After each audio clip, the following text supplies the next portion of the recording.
Primeiro nós vamos olhar a situação de um homem. O texto nos fala de Jairo. E nós vamos ver que Jairo tinha um problema seríssimo. A filhinha dele estava doente. A garota de Jairo, 12 anos de idade, aquela menina contraiu uma enfermidade. E Jairo era um dos principais da sinagoga.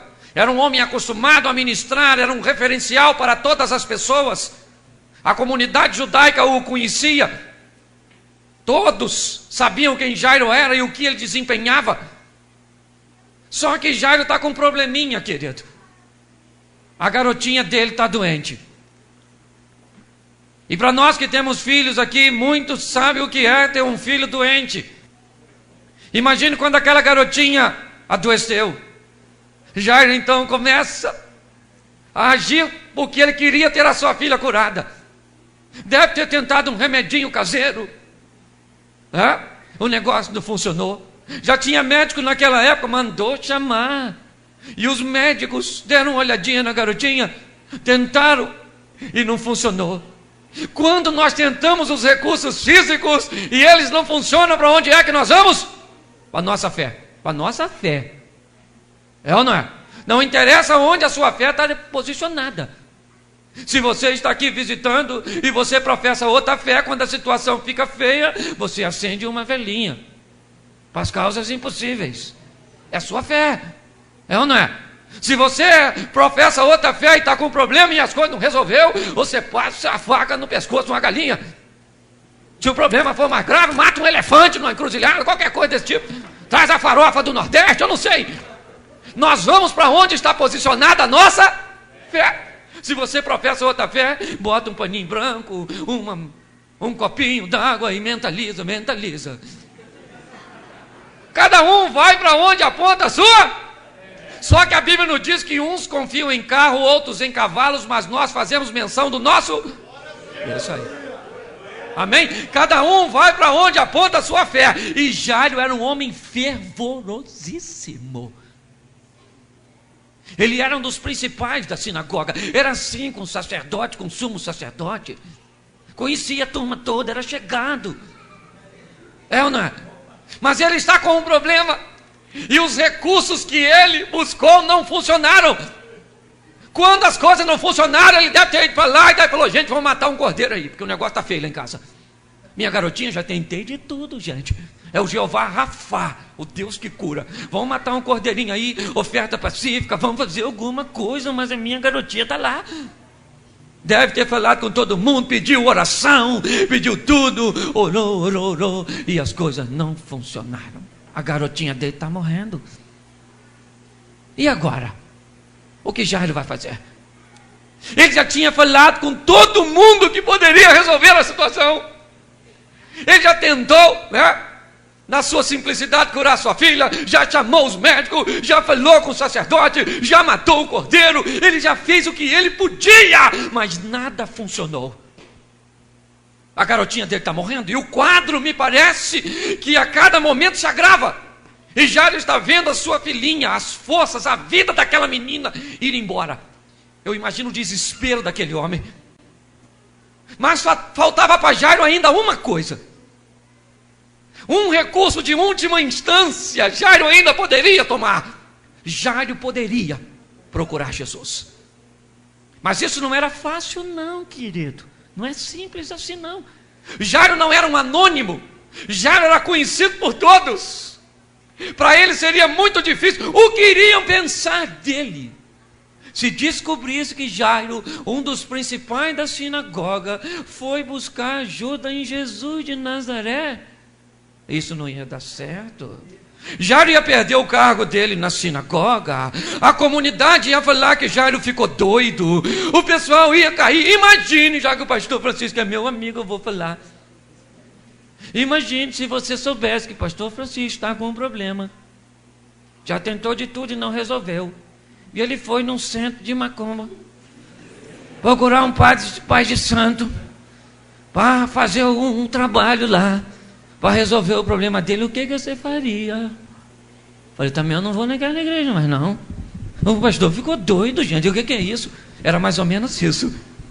Para Jairo procurar Jesus, ele estaria se colocando neste posicionamento, e ele não poderia fazer isso. Não podia.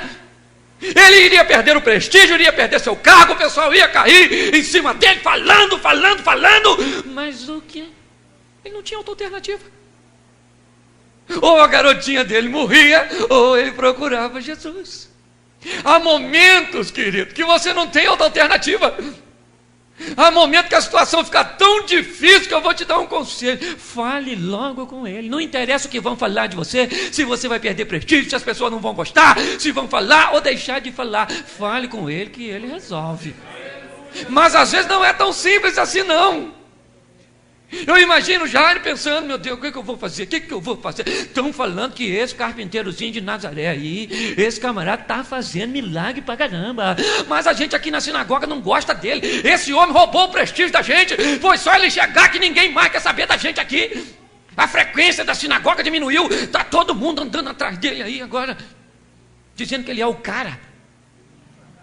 O pessoal da sinagoga não gostava dele não. Mas e aí, Jairo está com um problema. E ele diz, não tem outro jeito, querido. Eu vou procurar ele. Eu imagino o pessoal aconselhando, Jairo, não vai, Jairo. Se o pessoal descobre, meu filho, você não vai ser mais o principal da sinagoga. Você está na rabeira da cadeia alimentar, querido. Segue o meu conselho. Há momentos na nossa vida, querido, que nós vamos precisar nos confrontar. Às vezes nós vivemos numa situação muito confortável. Os amigos de Daniel, hoje eu estava falando com Eliseu, os amigos de Daniel, sabe o que eles falaram quando Nabucodonosor falou? Escuta bem, vou mandar a minha orquestra tocar. Como é que é o nome do som? Som de honra. E a hora que o som de honra tocar, eu quero todo mundo de joelhinho dobrado. Tocou o som de honra, a orquestra de Nabucodonosor. Todo mundo dobrou o joelhinho, menos 3 rapazinhos. Ficar com as canelinhas dele tudo esticadinha. Como não é de hoje que tem fofoqueiro, alguém foi lá e falou, aí Nabucodonosor, vim falar um negócio para você, entendeu? Aqui nós somos teu amigo, entendeu, Nabucodonosor? Fofoqueiro é assim. Você conhece um fofoqueiro pela seguinte questão, ele nunca quer ser usado como elemento de prova. Eu vou falar para você, mas se alguém perguntar, não fui eu que falei. Esse é o fofoqueiro legítimo, ok? Autêntico. E alguém foi falar para Nabucodonosor, aí Nabucodonosor, tem 3 molequinhos aí que não dobrou o joelhinho não. Nabucodonosor, chama eles aqui agora. Chegou lá os 3 rapazes, Nabucodonosor falou, o que houve, gente? Vocês não ouviram não? Vou mandar tocar minha orquestra de novo. Quando tocar, segunda chamada, vocês dobram o joelhinho de vocês. Os rapazinhos falaram, não chama não, não manda não, deixa o músico quietinho. Nós já estamos decididos, nós não vamos dobrar.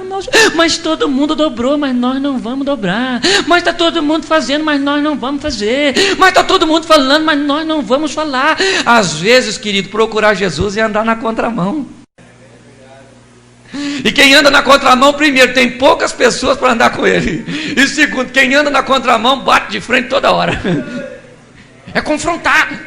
E já está com problema. A garotinha dele está morrendo, nada funcionou. Ele falou, quer saber de uma coisa, meu irmão?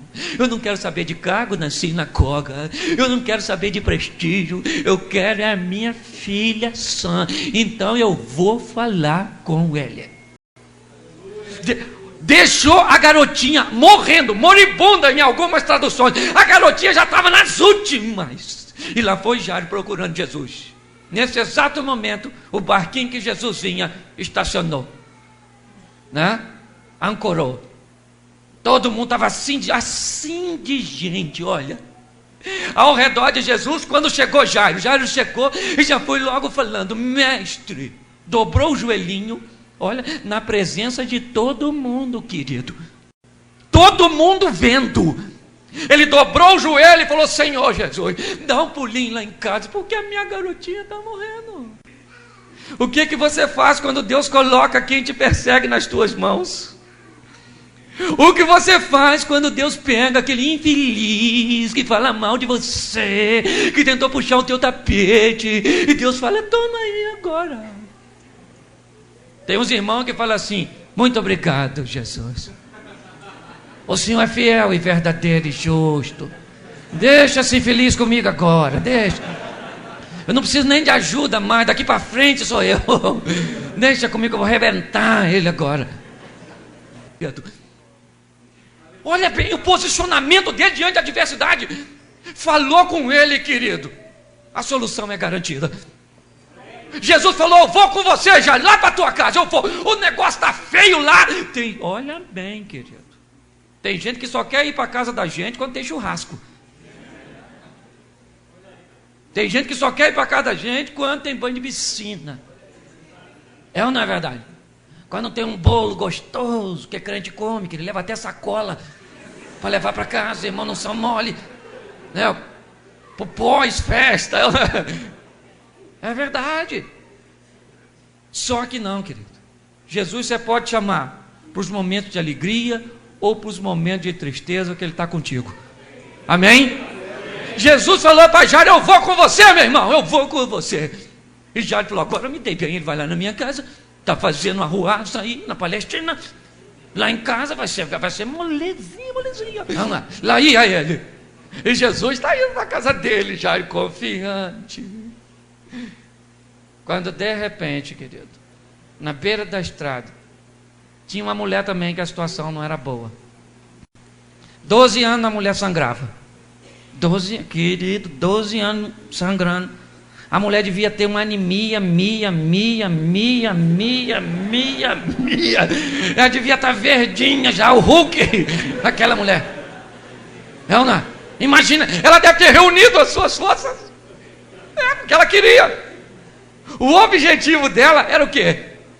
Ter o seu problema solucionado. E ela já tinha falado com alguém também. Já falou com os médicos, não funcionou. Gastou o dinheirinho dela tudo, a coitadinha.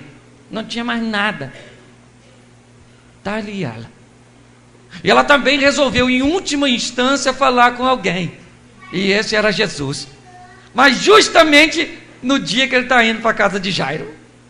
E lá vem Jairo com uma pressa danada. Lá vem Jesus e a mulher está sentadinha. Falou: hoje o negócio vai ficar feio aqui, meu irmão.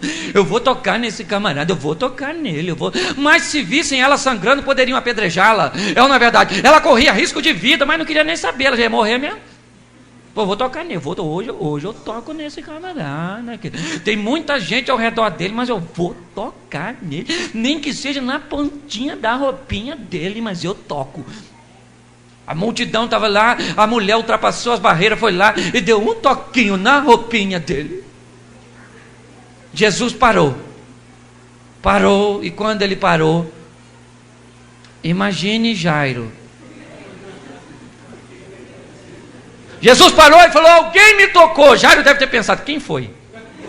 Quem foi, meu irmão? Tocar nela agora, que está indo para minha casa. Tocar nele agora. Aí agora não, pelo amor de Deus, estou com a pressa danada. Isso não é hora de ninguém tocar nele, gente. É a minha vez, é a minha filha. Não se mete nesse negócio. E Jesus parou. Falou: alguém me tocou. Jairo deve ter olhado e falou: quem é? Se eu pegar, eu não respondo por mim nesse negócio, isso vai ficar feio. E já está ali. E pior, querido, Jesus falou: eu só saio daqui depois que eu souber quem me... Aí a confusão. Aí Jairo falou: agora não, pelo amor de Deus, gente. É a minha garotinha, eu saí de casa, o negócio não estava bom. Ah, meu Deus, já tentei de tudo. E Jesus falou: eu quero saber quem me tocou.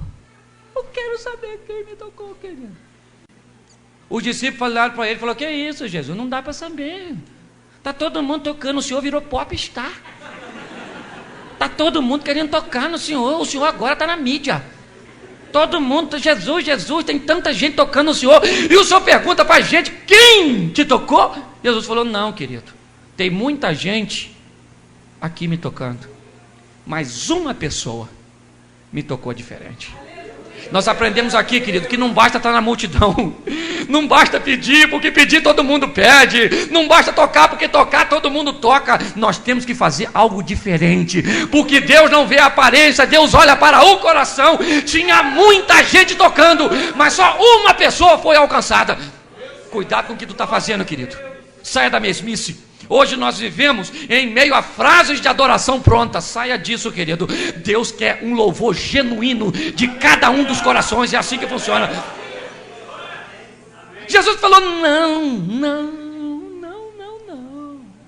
Alguém me tocou diferente, que eu senti que saiu virtude de mim, e eu quero saber quem é. E Jairo já devia estar assim, ó. De repente, a mulher falou: fui euzinha que toquei no senhor. 12 anos que eu estava sangrando aí, moço. 12 aninhos. Eu estava sangrando, e ninguém fazia nada por mim não, moço. Aí eu falei: vou dar um toque na roupinha dele. E foi só um toque, e eu senti que não estou sangrando mais não. Fiquei curadinha. Quando aquela mulher conta aquela história, quando ela falou: sou eu, Jairo deve ter ficado uma fera. Eu pego essa mulher, eu pego ela. Mas quando ela começou a falar, ela disse que ela sangrava há 12 anos. 12 anos era a idade da filha de Jairo. Provavelmente Jairo começou a pensar: tem milagre nesse negócio aí. Se ele curou uma mulher que estava doente há 12 anos, vai chegar lá em casa, eu estou bem na fita. Vai curar minha filhinha, isso aí não vai ficar assim não. E a mulher está relatando, mas está demorando, né? Para ela relatar os fatos, né? E ela falou: estou curada agora, estou curada. Jesus falou: isso aí, filhinha, se deu bem, veio falar comigo, se decepcionou até aqui, mas agora em diante, na verdade, a senhora pode ir para sua casa, que a senhora se deu bem. Aí ela foi. Quando acabou essa situação, vem um pessoal da casa de Jairo e falou: Jairo, querido, sua filha morreu. Não incomode mais o mestre. O que eles estão dizendo para Jairo? Jairo, não tem mais jeito. Jairo conhecia a lei mosaica, e provavelmente ele conhecia a história de Davi, que orou o tempo inteiro por seu filho, um homem que era segundo o coração de Deus, e o menino morreu, e não teve mais jeito. Davi levantou, comeu, trocou de roupa, e disse: enquanto havia vida, havia. Jairo falou assim: agora já era. Ele deve ter pensado: tá vendo? Parou para curar a mulher, eu me lasquei. A outra também, ela curada, não está nem sangrando mais. Agora eu, a minha vez é isso aí. Agora como é que vai ficar? Quando ele recebe o impacto da notícia, ele olha para Jesus. Porque ele havia buscado em Jesus a solução. E agora o impacto da morte da filha, né, o impulsiona a que ele se direcione para aquele cujo qual ele foi buscar a solução. Jesus olhou para Jairo e falou: Jairo, querido, não se incomode, eu ainda vou lá na sua casa. Fique tranquilo que eu ainda vou dar um pulinho lá. Nós precisamos aprender, eu sempre gosto de falar isso, porque às vezes Deus, para trabalhar na nossa vida, leva um tempo que nós não gostaríamos que levasse. Nós somos imediatistas. Nós queremos a coisa na hora, e saiba de uma coisa: o Senhor faz na hora que Ele quer. Para Jairo foi um impacto. Jesus falou: eu ainda vou lá. E Jairo deve pensar: mas agora ela morreu. Eu queria que o senhor fosse lá enquanto a minha garotinha estava viva. Porque tem gente que diz que Deus não demora não. Fala sério.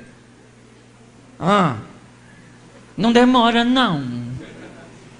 O que o salmista quis dizer? Senhor, apressa-te me socorrer. O pessoal usa o texto, mas não pensa não. O salmista está dizendo o quê? Apressa, Senhor, se apressa que o negócio está... só está demorando. É ou não é? Eu gosto sempre de usar o texto de Maria e Marta. Quando Lázaro estava doente, Maria mandou um recado para Jesus, né? Até falei aqui ontem. E Jesus demorou para chegar, mas chegou e resolveu o problema. Às vezes, parece que é tarde demais. Jairo agora olha para Jesus, e Jesus disse: não tema, querido, eu ainda vou lá na sua casa, deixa comigo que eu vou lá, querido. E Jesus continua andando em direção à casa de Jairo. Eu não sei o que Jairo pensava naquele momento, mas eu não sei no que ele acreditava até aquele momento, pois até então era simplesmente para repreender uma enfermidade de sua filha. Agora o caso se agravou. Ele acabou de ver Jesus curar uma enfermidade de 12 anos, mas daí a ressuscitar uma menina que já estava morta. O parecer já havia sido dado. Jesus ainda continua andando na direção da casa de Jairo. Quando Jesus chega na casa de Jairo, querido, o que tinha lá era um alvoroço, diz o texto. Todo mundo chorando, chorando, chorando, chorando. Sabe por quê, querido? O máximo que as pessoas podem fazer é chorar. É ou não é? E pior, tem gente que nem chora, ri. Que a Bíblia diz: alegrai com os que se alegram, chorai com os que choram. Mas tem gente que faz o contrário. Ele chora quando você se alegra e se alegra quando você chora.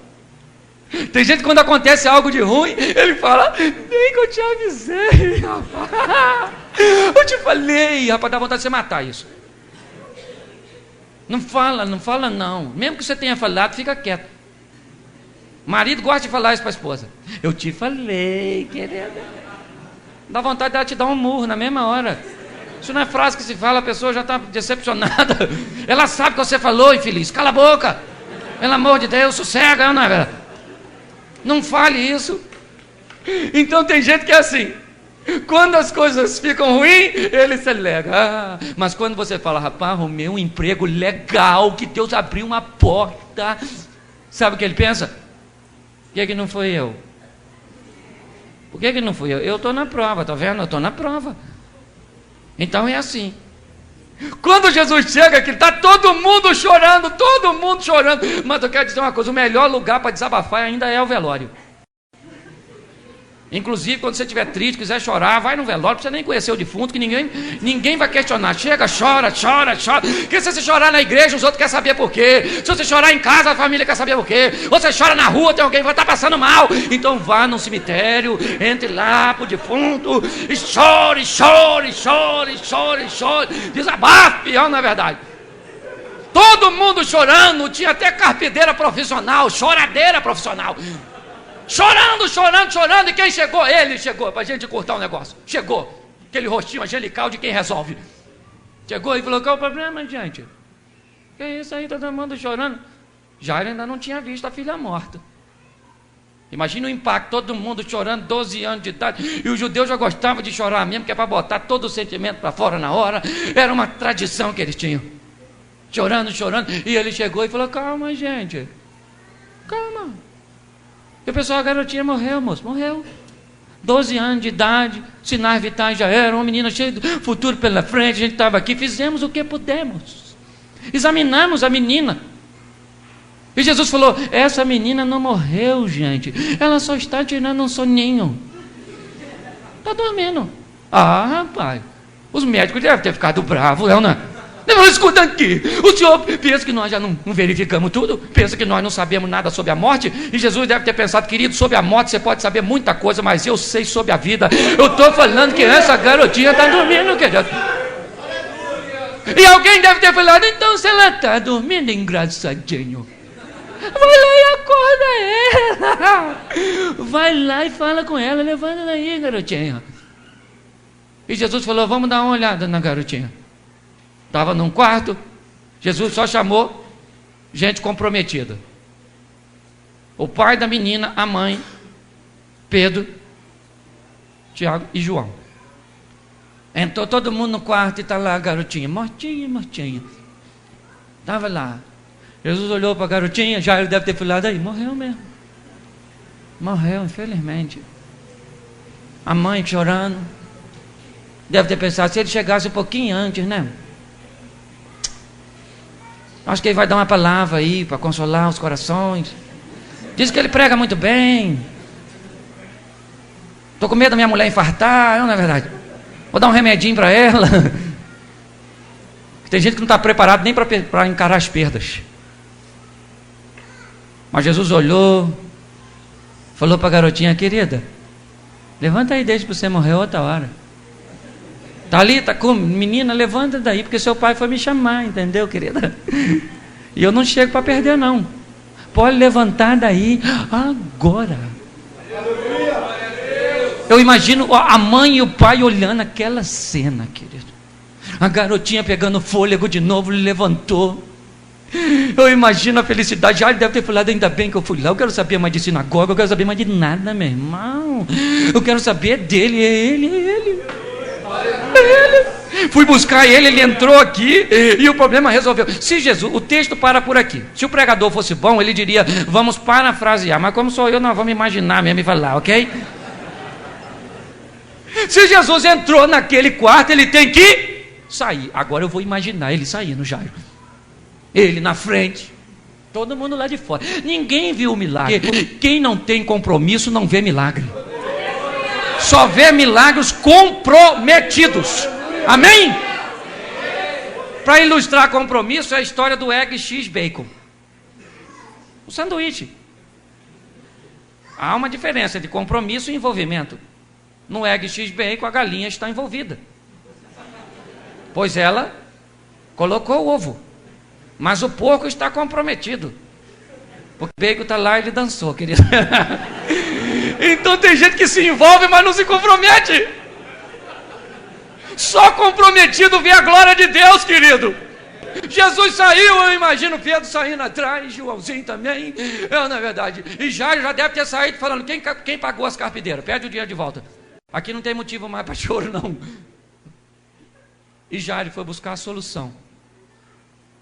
E ele encontrou. Nós precisamos falar com quem resolve. E eu vou voltar para casa hoje, para o Rio. Mas eu vou levar esta palavra, sabe por quê? Eu vou levar Jesus para minha casa. E o Senhor quer ir para minha casa e quer ir para a sua também. Não interessa o que você está atravessando, leve ele para a sua casa. A sogra de Pedro estava doente. Jesus chegou na casa de Pedro. Inclusive alguns dizem que esse foi o motivo pelo qual Pedro o negou. Que a única infração que nós vemos foi ele curar a sogra, né? Não acredito eu ser isso, mas é só para ilustrar. Mas ele chegava, que é verdade, onde ele chegava as coisas se resolviam. E eu quero dizer, você está com um problema na sua casa, leve ele, o problema se resolve. Se está com um problema na sua empresa, leve ele que as coisas se resolvem. Está com um problema na sua saúde, leve ele que as coisas se resolvem. Está com um problema com seus filhos, leve ele para a sua... Faça igual o Jairo. Agora, não pode se preocupar com o que vão falar de você.